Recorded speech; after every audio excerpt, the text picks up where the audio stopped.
In this video, I'm going to be installing the QA1 front coilover suspension on this 1974 F100.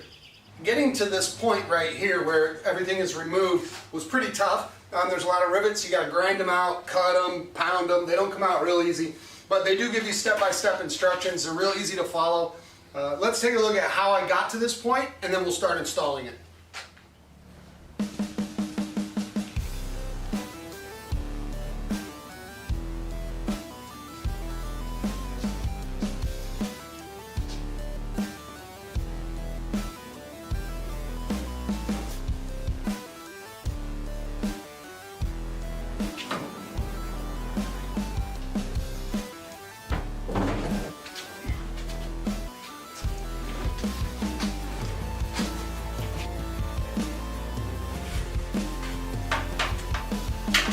I'm taking care not to cut any of this existing wiring. I want all of this engine package to go together. I'm right down to the linkage and everything. If it was born with this truck, it's staying with this engine. Somebody somewhere needs it.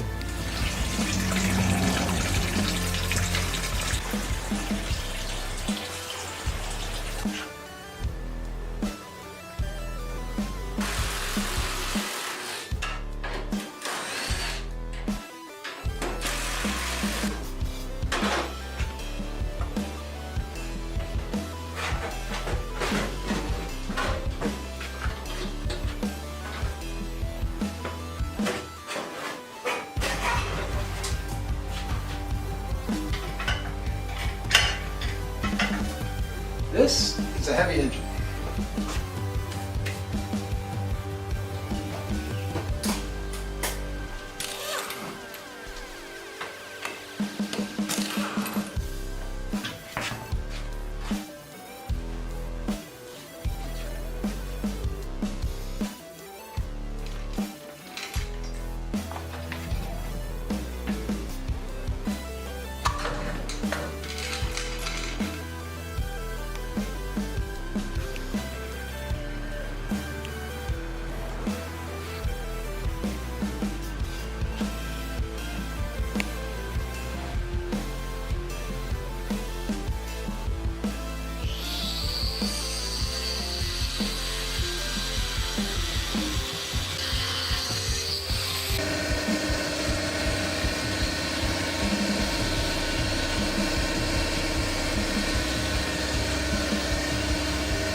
I'm ready now to get into the meat and potatoes of this install. The first thing they tell you to do is there are two rounded edges here on the frame that are rolled in. They tell you to take a pipe wrench or similar leveraging tool and bend them, and it says don't heat them. And it tells you to use a pipe wrench, and you could probably use a pipe wrench, I guess, a little bit at a time, but I have a special pipe wrench that I want to use. It's called an offset pipe wrench, and the deal with this one, if you don't know what this is, it's for if you have a regular pipe wrench and a pipe against the wall, it's very difficult to turn the pipe wrench because the jaw hits the wall. So they made this one to do this thing. It's like that, and you're able to turn it. It's much easier. This also gives you great leveraging. I've had this tool 30 years. It gives you great leverage when you can put it on something and just pull. So that's what we're going to do. I'm going to bend this first, then it tells us to pre-drill these holes and we can start installing brackets. it gives you all this hardware, which I've laid out here so I can make sense of it all. And it tells you in each one of these balloons, if you're not sure which piece goes where, it tells you this one here, for example, is number 30. You go here, 2 sets of instructions, which is great. You go over here to 30, and you have, it's a washer flat 1/2 inch, 42 of them there should be. More than likely, you're going to be in this one, because that looks like about 42, but I'll count them to be sure. Some of them have measurements where you can actually measure the ID and the OD. So there's no way to get it screwed up if you follow along, which it's pretty simple.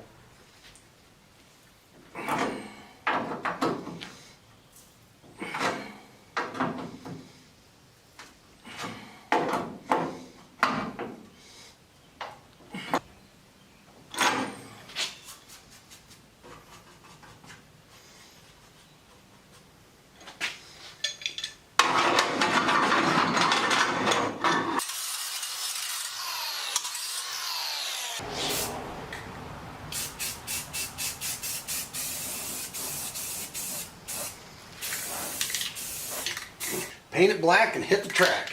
The instructions tell you to pre-drill all of these holes, these 6 holes, and then the 3 on the bottom. Pre-drill with 1/2 inch. I use these little step bits. They're fairly cheap, 12, 15 bucks. Get them on Amazon. I really don't like the Harbor Freight ones. Some people do.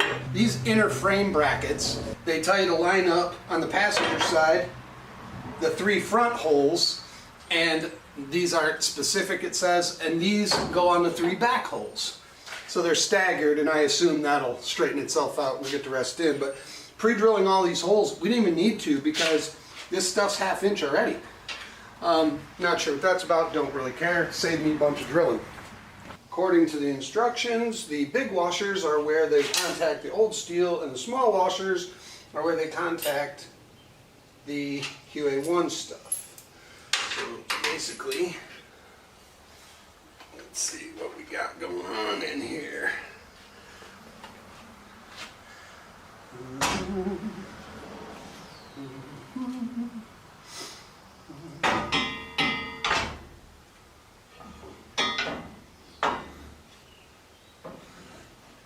Where are those holes?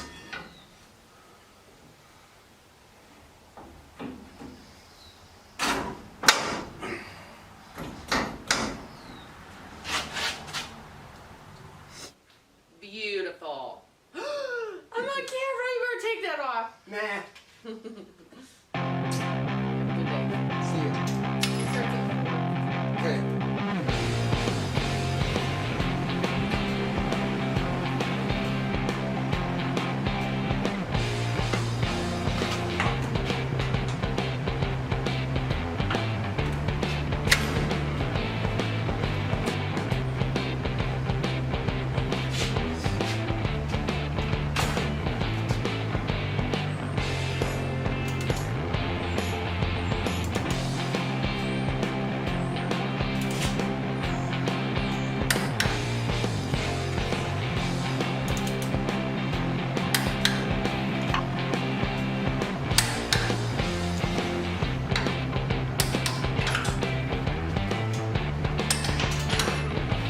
With everything bolted and torqued into place, I removed my brace. That was just to kind of hold it steady. They recommend you do it. I was going to weld it on, but you know, they did it right through those holes, so that's the way I did it. Everything is bolted and done. I had to drill these 3/8 holes, a couple of 1/2 inch holes in the back. Other than that, everything bolted right on, super easy. So the next cool part is the control arms. That's the part that's going to carry the wheels. Hopefully we'll be able to get this thing rolling today. That'd be great. Maybe even an engine stuck in there. Well, that was short-lived. We're not going to get this put together today because we only have half of the spacers required for the rod ends, and the other control arm has no rod ends.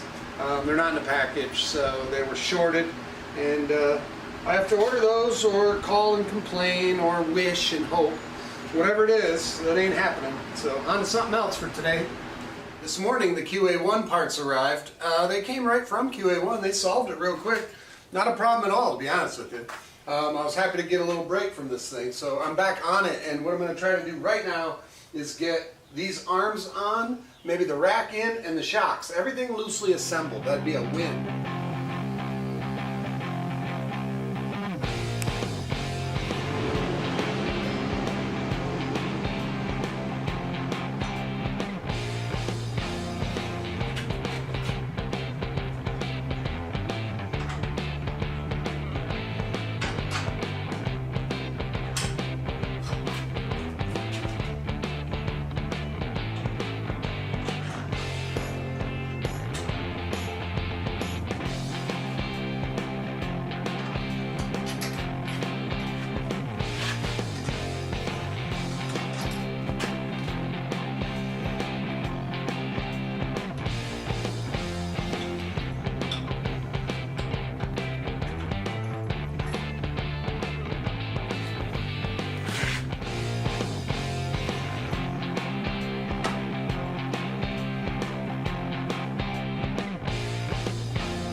It really is that easy. And you'll be impressed with the quality of this kit, because every time you go to line something up, it just fits. The bolt holes are where they're supposed to be. The tolerances are so close that everything just slides between the powder coating the way it should.